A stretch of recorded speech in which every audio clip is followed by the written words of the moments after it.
Subscribe to my channel by pressing red button and click on the bell icon for notification of latest updates.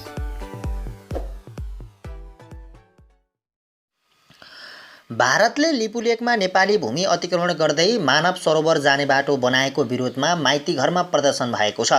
युवाहरूको एउटा समूहले प्रदर्शन गरेको हो। नाराबाजी गर्दै माइती घर पुगेका युवाहरूलाई प्रहरीले पक्राउ गरेको हो। उनीहरूले ओली सरकार राजीनामा दिए, हाम्रो भूमि प्राणभन्दा प्यारो छ, भारतीय विस्तारवाद मुर्दाबाद, लिपुलेक हाम्रै हो जस्ता नारा लगाएका थिए। तर केपी ओली सरकारले उनीहरूलाई प्रहरी प्रशासन लगाएर प्रहरी खोरमा हालेको छ।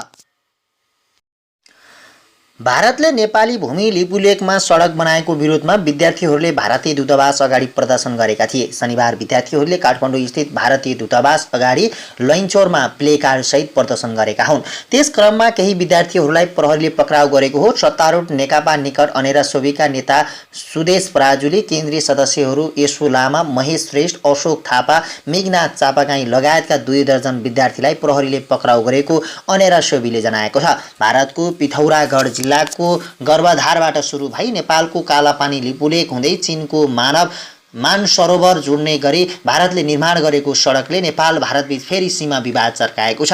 विद्यार्थीहरूले भारतको यही हस्तक्षेपका विरुद्धमा काठमाडौँमा प्रदर्शन गरेका हुन्। विद्यार्थीहरूले कालापानी फिर्ता गर, भारत फिर्ता जाऊ जस्ता नारा लगाएका थिए। शुक्रबार भारतका रक्षा मन्त्री राजनाथ सिंहले दिल्लीमा उद्घाटन गरेको 78 किलोमिटर लामो उक्त सडक नेपालको कालापानी, लिपुलेक र नाभिडाङ क्षेत्रमा पर्दछ। यसबारे नेपाल सरकारले आफ्नो दूतावास मार्फत भारत सरकारबाट आधिकारिक विवरण भने खोजिरहेको जनाएको छ।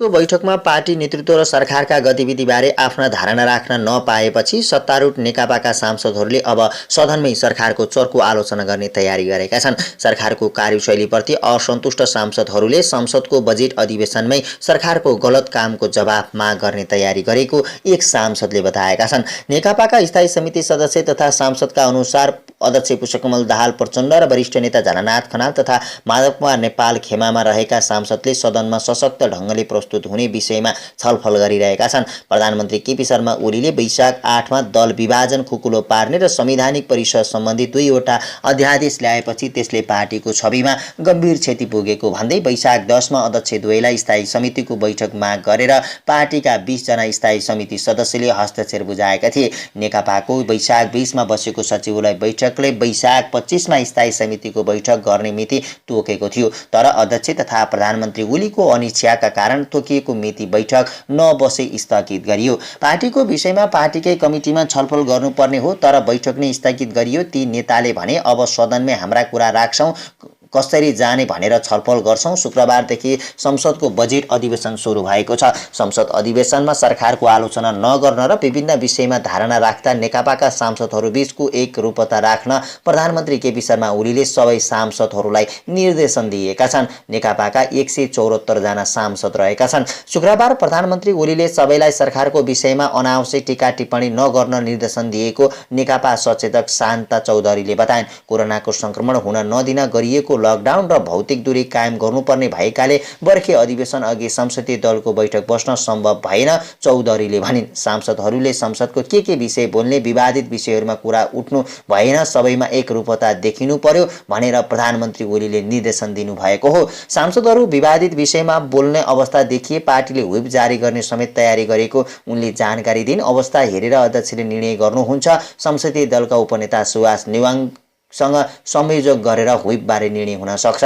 संसदीय पद्धतिमा प्रमुख सचेतकले व्हिप जारी गर्ने प्रचलन छ। प्रधानमन्त्री ओलीले जतिसुकै निर्देशन दिए पनि सरकारले गरेका गलत कुराहरूबारे सदनमा कुरा उठाउने सांसद विरोध खतिवडाले बताएका छन्। पार्टीका आन्तरिक विषयमा नबोल्ने भए पनि अध्यादेश ल्याएर सरकारबाटै गलत भएको छ, यस्ता विषयमा सदनमा उठ्छ, खतिवडाले भने। बजेट अधिवेशन भएकाले सांसदहरूले अन्य विषयमा पनि आफ्ना धारणा राख्ने तयारी गरेका हुन्। कोरोना भाइरसको रोकथाम तथा नियन्त्रणका लागि सरकार सरकारले पर्याप्त कदम चाल्न नसकेको सङ्कट उत्पन्न हुने भएको क्षेत्रहरूमा सरकार गम्भीर नभएको लगायतका विषयमा चर्कोसँग उठाउने अर्का नेताहरूले बताएका छन्। यी बाहेक सदनमा सांसदहरूले बेरोजगारीको समस्या, सम्भावित आर्थिक मन्दी र सङ्कटको व्यवस्थापनका विषयमा प्रधानमन्त्रीकै जवाफ माग गर्ने सम्मको तयारी सत्तारूढ दलका सांसदहरूले गरेका छन्। पार्टीको स्थायी समिति बैठकमा छलफल गर्न तयारी गरे पनि त्यसलाई प्रधानमन्त्रीकै विषयमा ओलीले रोकेपछि नेताहरू संसदमा आफ्ना कुरा राख्न तम तयार रहेको नेता तथा सांसद मातृका यादवले बताएका छन्। बजेट अघि स्थायी समितिको बैठक बसेन भने साथीहरूले संसदमा कुरा राख्नुहुनेछ। यादवले भने कसरी प्रस्तुत हुने छलफल हुँदैछ। सरकारले प्री बजेट छलफल आइतबार र सोमबार गर्दैछ भने जेठ 2 मा नीति तथा कार्यक्रम प्रस्तुत गर्दैछ। आर्थिक वर्ष 2077-78 को बजेट जेठ 25-15 गतेमा प्रस्तुत हुँदैछ। समितिको 1/4 सदस्यले माग गरेमा बैठक राख्नुपर्ने पार्टीको विधानको व्यवस्था अनुसार 20 जना स्थायी समिति सदस्यले लिखित माग गर्दा पनि बैठक समेत नराखेकोमा ती नेता तथा सांसदहरू आक्रोशित भएको केही नेताहरूले बताएका छन्। प्रधानमन्त्रीका लागि महत्त्वपूर्ण मानिने बजेट अधिवेशनमा यसपटक सत्तारूढ दलकै सांसदहरूले नै उठाएका विषयको जवाफ दिन प्रधानमन्त्री ओलीलाई कठिन हुन सक्ने नेताहरूले आकलन गरेका छन्।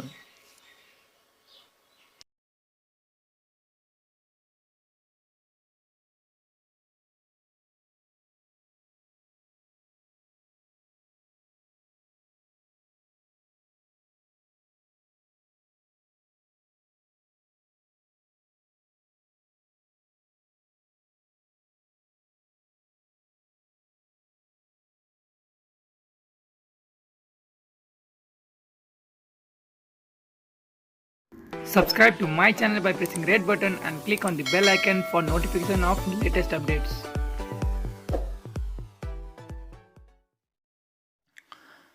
भारतले नेपालको भूभाग लिपुलेक हुँदै मानव सरोवर मार्गसँग जोड्ने सडकको शुक्रबार उद्घाटन गरेको छ। भारतीय रक्षा मन्त्री राजनाथ सिंहले भिडियो कन्फरेन्स मार्फत नेपालको लिपुलेक हुँदै चीन जोड्ने सुरुट उद्घाटन गरेका थिए। कूटनीतिज्ञ तथा सीमाविदहरूले भारतको एकपछि एक कदमको नेपालले कडा विरोध गर्नुपर्ने बताएका छन्। भारतले दार्चुलाको घटियागाडाबाट लिपुलेकसम्मको 80 किलोमिटर लामो सडक निर्माण गरेर नेपालको भूमि समेत अतिक्रमण गर्दै सो मार्ग सञ्चालन ल्याएको हो। कालापानी क्षेत्रमा नेपाल र भारतको सीमाबिन्दु कहाँ हो भनेर दुवै देशबीच सहमति हुन सकेको छैन।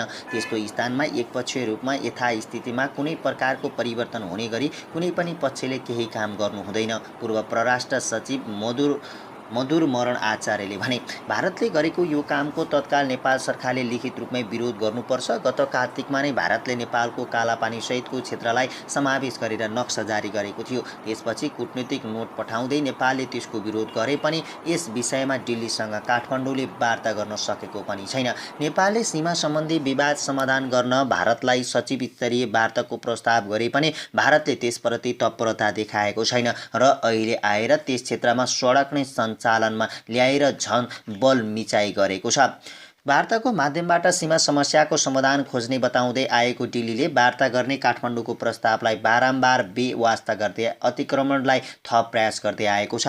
नेपाल र भारतको सीमा क्षेत्रमध्ये दार्चुलाको लिम्पुवाधुरा, लिपुलेक सहित कालापानी क्षेत्र र नवलपरासीको सुस्तामा सीमा निर्धारण हुन सकेको छैन। सन् 1816 को सुगौली सन्धिले महाकाली नदीलाई नेपाल र भारतबीचको सीमा नदी माने पनि अहिलेसम्म नदीको उद्गम स्थलबारे एकमत हुन सकेको छैन। सोही सन्धिका आधारमा नेपालले लिम्पुवाधुराबाट आएको नदीलाई महाकालीको मुहान भनी अन्य विभिन्न ऐतिहासिक दस्तावेज समेत पेश गर्दै आएको छ। तर भारतले लिपुलेक भन्दा पनि पूर्वतर्फको सानो खोल्सालाई नै महाकाली मुहान भनी दाबी गर्दै आएको छ। भारतले लिपुलेकलाई विवादास्पद क्षेत्र मान्दै त्यस विषयलाई द्विपक्षीय संवाद मार्फत समाधान गर्ने बताउँदै आएको छ। भारतीय पक्षकै दाबी अनुसार सो क्षेत्रलाई विवादास्पद मान्ने हो भने पनि जेनेभा महासन्धि अनुसार त्यस्तो विवादास्पद स्थानमा कुनै पनि पक्षले कुनै पनि काम गर्न नहुने मान्यता विपरीत भारतले त्यहाँ सडक सञ्चालनमा ल्याएको विज्ञहरूको भनाइ छ। 2014 अगस्तमा प्रधानमन्त्रीको रूपमा पहिलो पटक नेपाल भ्रमणमा आएका प्रधानमन्त्री नरेन्द्र मोदी र नेपालका तत्कालीन प्रधानमन्त्री सुशील कोइरालाद्वारा जारी संयुक्त विज्ञप्तिमा कालीपानी सहितका क्षेत्रको विषयमा आवश्यक काम गर्न दुवै देशका परराष्ट्र सचिवहरूलाई निर्देशन दिएको थियो। तर अहिलेसम्म सीमाबारे सचिव स्तरीय वार्ता समेत हुन सकेको छैन। नेपाली भूभाग भारतले सडक बनाएर जे गरेको छ त्यो बलमिचाइ नै हो, त्यसको नेपालले कडा रूपमा विरोध गर्नुपर्छ, सीमाविद बुद्धिनारायण श्रेष्ठले भने। यो नेपालको सार्वभौमिकता, भौगोलिक अखण्डता र स्वाभिमानमाथिको आक्रमण हो। पूर्व परराष्ट्र सचिव आचार्यले भारतले सीमा समस्याको बारेमा दोहोरो मापदण्ड अपनाउँदै आएको बताएका छन्। चीन र भुटानको सीमा विवाद रहेको दोकलाम क्षेत्रमा चीनले बाटो बनाएर यथास्थितिमा परिवर्तन गर्यो भनेर भारतले सेना नै पठाएको थियो। आचार्य भन्छन्, कालीपानी क्षेत्रमा विवादास्पद भन्दै आएको भारतले यथास्थितिमा परिवर्तन आउने गरी आफैले सडक निर्माण गरेको छ। यो उनीहरूको दोहोरो चरित्र हो। दोकलाम क्षेत्रमा सन् 2017मा चीनले सडक निर्माण गर्न खोज्दा भारतीय सैनिक त्यहाँ पुगेर अवरोध गरेका थिए। भारत र चीनबीच झण्डै युद्धको रूप लिएको त्यो समस्या 72 दिनपछि कूटनीतिक वार्ताको माध्यमबाट समाधान गरिएको थियो। तत्कालका लागि दोकलाम क्षेत्रको यथास्थितिमा कुनै पनि परिवर्तन नगर्ने सहमति भारत र चीनबीच भएपछि सो विवाद सुङ्गिए पनि समस्याको दीर्घकालीन समाधान अझै भएको छैन। भारत र भुटान बीचको द्विपक्षीय सहमति अनुसार आफ्नो सेना दोकलाम पुगेको बताउँदै आएको भारतले चीनले एकपक्षीय रूपमा त्यहाँको यथास्थितिमा परिवर्तन गर्न नपाउने अडान लिँदै आएको थियो। कालीपानी क्षेत्रलाई भारतले विवादास्पद भनेको छ भने नेपालले आफ्नो भूमि भारतले अतिक्रमण गरेको विरोध जनाउँदै आएको छ। सो क्षेत्रमा भारतले अतिक्रमण गरी सैनिक शिविर समेत राखेको छ। गत कार्तिकमा भारतले एकपक्षीय रूपमा नेपालको कालापानी क्षेत्रलाई समावेश गरी नक्सा जारी गरेपछि प्रधानमन्त्री केपी शर्मा ओलीको समन्वयमा सबै दलका नेता, पूर्व प्रधानमन्त्री तथा परराष्ट्र मन्त्रीहरूको बैठक बसेको थियो। सो बैठकले कालीपानी नदीको भूभाग भएको हुँदा भारतसँग संवाद गरी सो क्षेत्र नेपाली भूमिको रूपमा कायम राख्न एकमतै सुझाव दिएका थिए। नेपालभित्र सो विषय लामो समयदेखि गम्भीर राजनीतिक एजेन्डा बन्दै आएको छ। नेपालले यो समस्याको समाधान वार्ताको माध्यमबाट नै गर्ने हो, तर हामीले त्यसका लागि कहिले गर्यौं भन्ने विषय पनि उत्तिकै महत्त्वपूर्ण छ। संयुक्त राष्ट्रसङ्घका लागि पूर्व राजदूत दिनेश भट्टराईले भने, लिपुलेखबारे चीन र भारतले आपसमा गरेको सहमति विरुद्ध तत्कालीन सुशील कोइराला सरकारले दुवै देशलाई कूटनीतिक नोट पठाएको थियो। त्यसपछि आएका सरकारले त्यसलाई निरन्तर उठाउनु पर्ने थियो, तर उठाएका छैनन्। भट्टराईले त्यसकारण नेपाल पक्षको विश्वसनीयतामै प्रश्न उठेको बताएका छन्। हामीले यस्ता विषयलाई गम्भीरताका साथ निरन्तर फलोअप नगर्दा यस्ता घटना दोहोरिने गरेको हो। तत्कालीन प्रधानमन्त्री सुशील कोइरालाका वैदेशिक मामिला सल्लाहकार समेत रहेका भट्टराईले भनेका छन्।